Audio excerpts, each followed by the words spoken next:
today I wanted to talk about how to juggle the things that you need for fitness that are what we would traditionally call non-negotiables, and things that are purposeful to your training.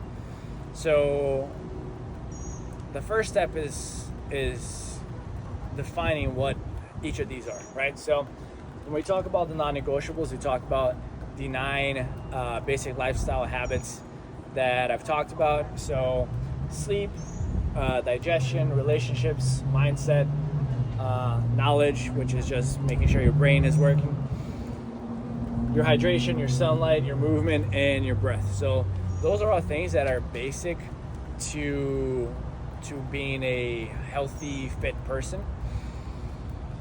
And those are things that will most likely improve any area of your fitness. It doesn't have a drawback, right? So for example, if somebody that wants to run a marathon and they do a lot of deadlifts and heavy squats, that might be a little bit against what they need to be doing to prepare for a marathon. So not only it's still fitness, but it's taking you maybe to a longer path around to get good in a marathon style of workout, of task. But it's also time that you spend not running, right? So there's an opportunity cost to doing anything, and the opportunity cost of deadlifts and squats to a runner is not running, spending time not running. But these things don't have a drawback, right? If you are training for a marathon and you get more sunlight than less, that's not a bad thing. It will, in the long run, improve your ability to be fit and be healthy anyway.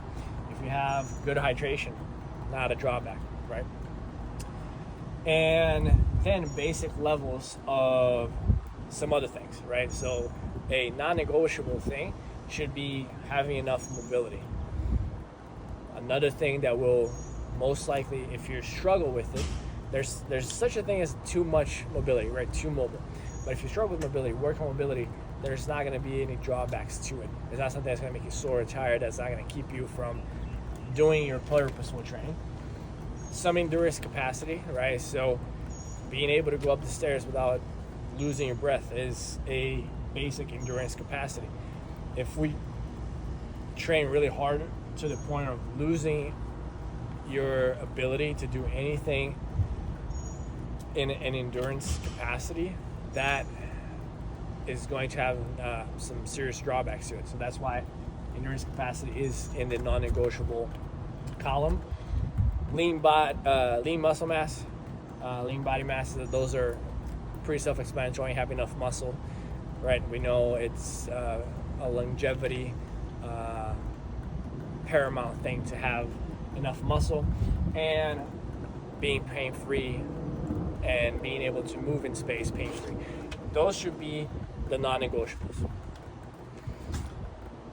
And then we have the purposeful training that is usually targeted to what your goals are. So specific exercises, training cycles, so being able to do a program that makes you peak in the right areas or in the right times for a competition or for a performance or anything like that.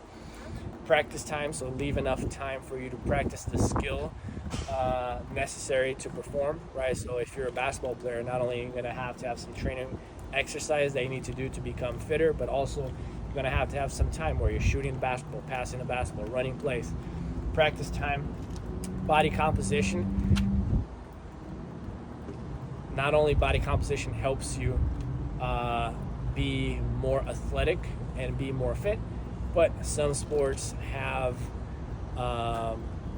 weight classes that you have to adhere to.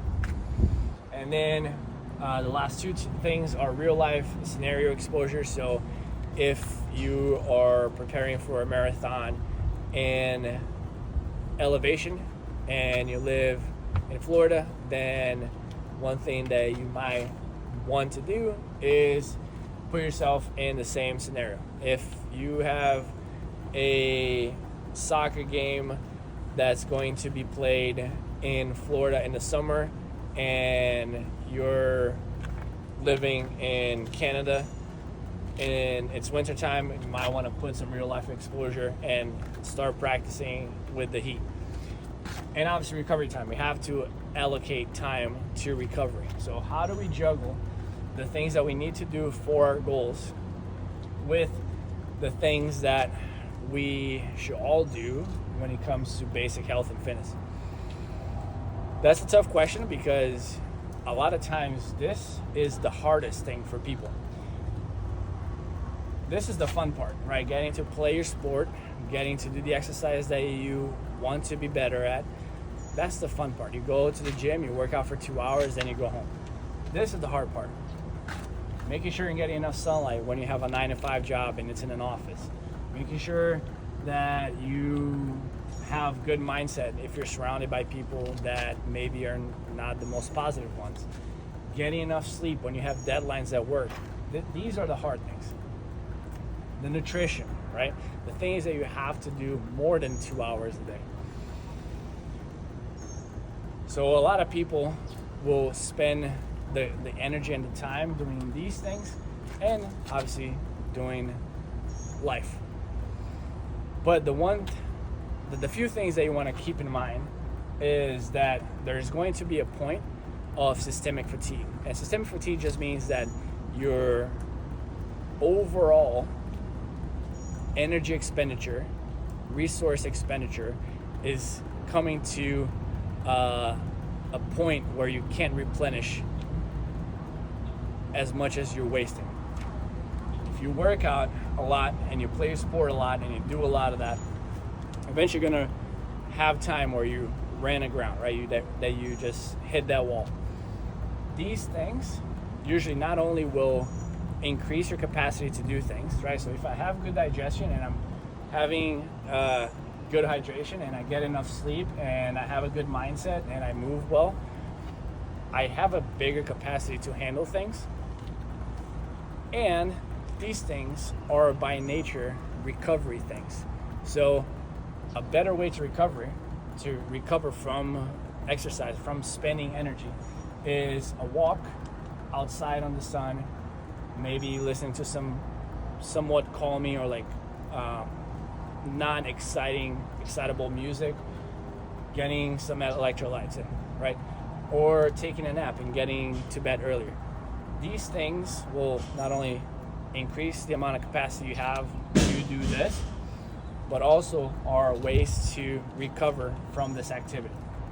So you want to make sure that you're not running into systemic fatigue by just doing this, or if you're forcibly doing this, then it might also be a systemic fatigue. If you're trying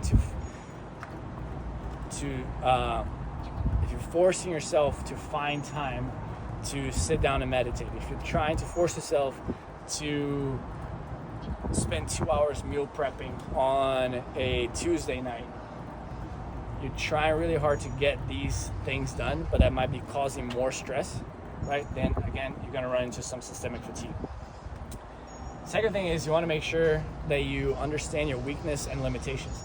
So if you want to be an Olympic in whatever sport, but you are constantly sleeping less than 8 hours, that's gonna be your low-hanging fruit. That's gonna be the thing that if you can improve, it will give the most amount of benefits. If you wanna be an Olympian, but you really suck at the strength part compared to the people that you would compete against, then this would be the low-hanging fruit. So you want to make sure that you understand what your weaknesses are and what your limitations are towards your goal, and choose the thing that will give the most payback. Number 3, sacrificing is an option. So especially when it comes to short-term goals, sacrificing is an option. You're going to see this in most high-level athletes, is that maybe they won't sleep for the weeks leading up to the event because they're trying to get as many hours and as much practice and as much workouts in. And depending on the goal, depending on how close you are to the goal, sacrificing could be an option. Obviously, we want to make sure that we do that smartly and that we do that the best way possible, that you can recover from it after the event. But there are times for this. And then lastly, root problems. Kind of touched upon that with the low-hanging fruit, but you want to make sure that you choose to work on something that will benefit the most amount of things.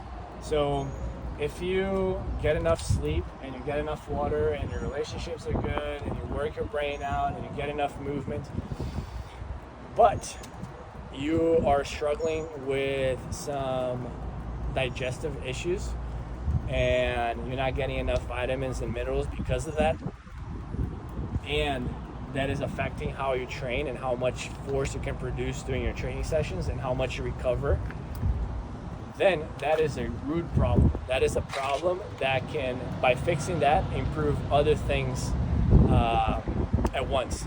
So kind of like understanding your weakness and limitations, but also understanding what is the one thing that can affect the most amount of things once fixed. So ideally, to figure out how do you balance these two things, you have to understand who you are as a person. What are your limitations? What are the things you struggle at? What are the root problems of your problems? What is the root thing that can be fixed? But also understand how to reach your goal and how far your goal is from you. The farthest you are from your goal, the more strict you have to be. For somebody, if let's say a boxer, if I'm going to train a boxer and he's already the best boxer in the world, can he go a few days without sleep? Can he go a few days eating ice cream and going over his macros? Can he go a few days without going 100% to the gym? Absolutely. He's already the best boxer in the world. If you want to be the best boxer in the world, but you're 150 pounds overweight and you've never had an amateur fight and you've started boxing 3 weeks ago, you have to be really strict with everything that you're doing because you have a long ways to go, right? So understanding you as a person and understanding their goal and how long it takes to reach their goal, how far away they are from their goal, is how you can know and understand how to juggle what's purposeful and what's non-negotiable. At the end of the day, these will always be here and these will always be the same. So after you're done with your goal of being a boxer, and after you're done with your goal of losing weight and gaining muscle, these will still be here. These will change over time based on your goals. So understanding how to juggle is more about understanding when to push one, when to push the other, when to ease off both, or when to push both. The best way to know that is by getting a coach who knows you, somebody you can talk to. If you have any more questions, just shoot me a message.